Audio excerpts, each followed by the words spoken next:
I admire President Reagan. I remember I was at college and the Iranians and the whole hostage situation, and Carter sent a team in there that had this catastrophe in the desert, and so it was abandoned.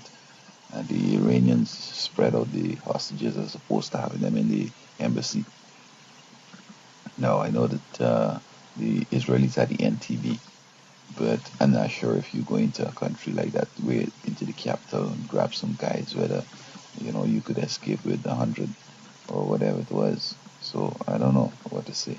However, and then there's intrigue that some people wanted to look magnanimous and look awesome, so that the whole deal was kind of like curry favor. And I don't know about all that, but Reagan seemed to have brought back the confidence in the nation after such a humiliation.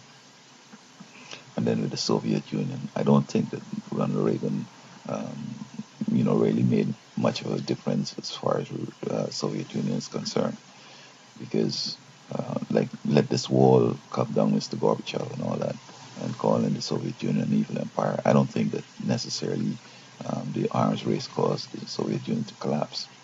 I think the Soviet Union collapsed because of its own actions. Um, they, on their own, were thinking in terms of, world hegemony. They wanted to, maybe they thought communism would become the next gold standard, or perhaps so like nutrition, everybody would need it. But just like democracy, the whole world will not accept it, and therefore the whole world also will not accept communism. So um, communism of itself would have collapsed without Reagan's intervention or Reagan's intrigue and so on. Because you see, if indeed they were evil, then you don't see straight, and there are other things that go along with being evil. No inspiration from the Almighty. Um, you just coming up with some facades like being to conquer the world and all that stuff, and spending resources independent of that, doing, having. But you see, communism, maybe I should use another video. Yeah, I'll do that. But we're talking about Reagan's legacy. But I think the most blunt in his legacy is the Bush family. Now, I'm not sure how President Reagan chose the Bush father to be his running mate. I don't know if people that control the scene say this man will be your next man. Now, when Ronald Reagan was shot, and I don't know if Bush had anything to do with that. Um, I mean, in Kennedy, the man established that I'm here, okay, and so on. But when he said that I'm in charge, when George Bush said I'm in charge, he was the president while he was in the hospital and so forth. That was kind of stupid, and I was kind of like saying like, oops, you know, this man really really wants the power, and I often wonder why a guy will take somebody that looks obviously beneath him, less intelligent, less capable, and so on.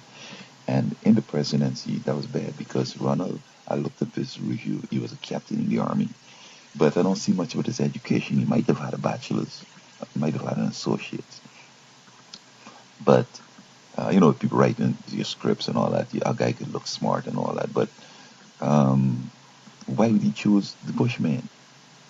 Okay, well, whether he chose somebody he thought would be loyal and on the and on the limb, the man was able to establish, I'm in charge, and he showed that aspiration to want to be president. So after Ronald ended his term, he came on and he was president, and oh God, he got us into the Middle East, into Iraq, um, and so on.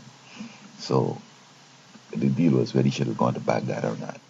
And I thought that perhaps he should have gone to Baghdad, but the Canadians were saying that these people are proud people, and perhaps they'll fight to the death.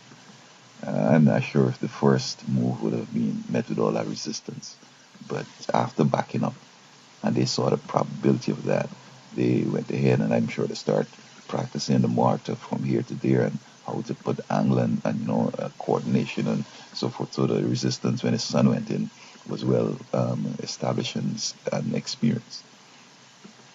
So enter the second Bush. I mean, this man almost brought the world to its knees, or the world almost collapsed. So that you didn't have to put this on the Reagan's legacy. And if Obama didn't come on and try to get jobs and spending and so forth going this place, the whole world would have collapsed. The hopelessness and the brutality and all that. And then Jeb was being primed to finish it off. See, this is the legacy. Because I'm confident that Jeb would level the world, man. And then as he looking fat now, he looks like if he's like mongoloid, like a moron. So, I mean, how I lived in Florida, this guy, and this guy will take your kids and put them in foster care to get money from the federal government instead of instituting an income tax regime. The standard of living is so low, and that people prefer to buy a car from Florida while living in Georgia so that they get it cheaper because, the cost of living and standard of living is so low in Florida. And people in Florida live in Florida, but they might want to teach in Georgia because you get more money. And you don't have to pay no tax in Florida. The whole yard that would go along that. But, and then you'll be walking in the street and the police will come to the game and just ask you to help them out.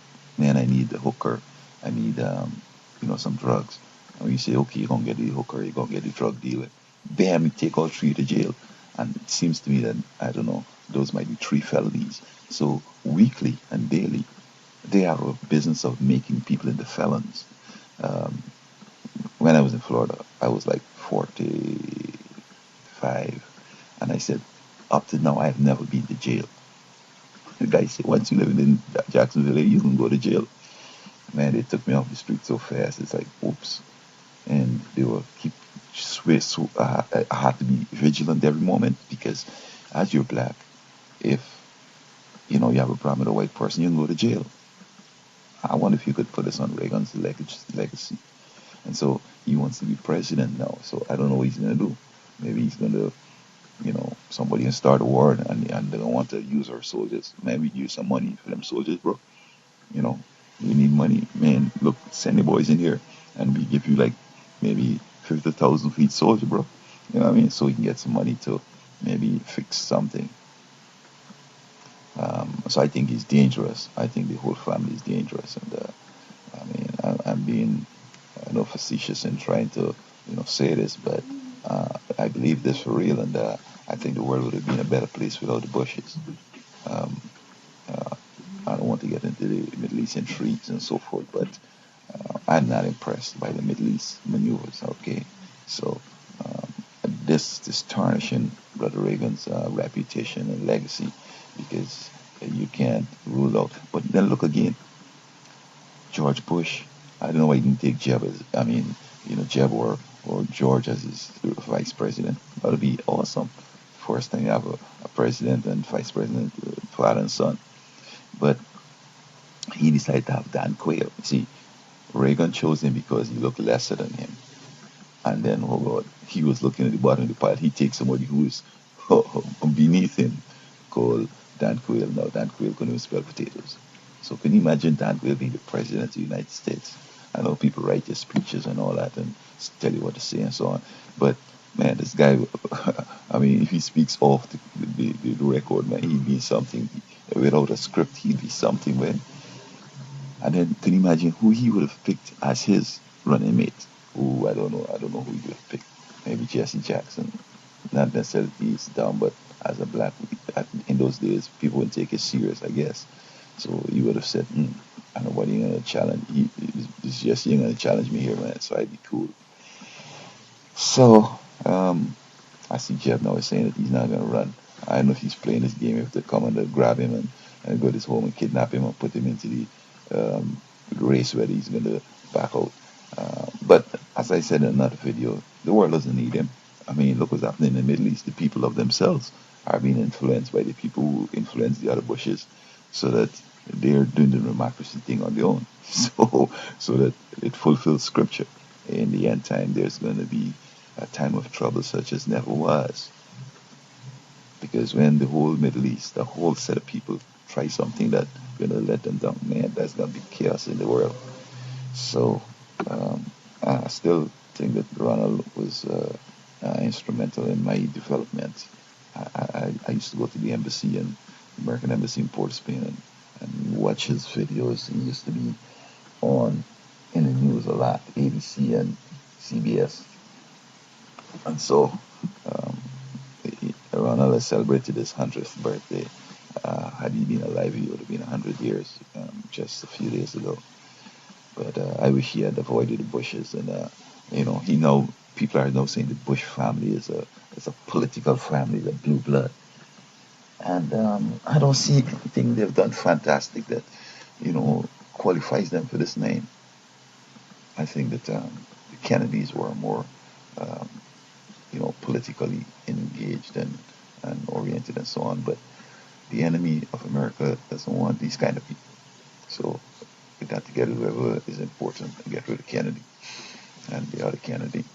And then the other Kennedy got in some stuff that eliminated him from a serious contention and so on. And the moment when he had his intellectual moment, instead of moving for it, he fumbled and that was it. But I think the enemy of the world and of America, they want the Kennedy families because I think they were right on the money. And we don't want jail.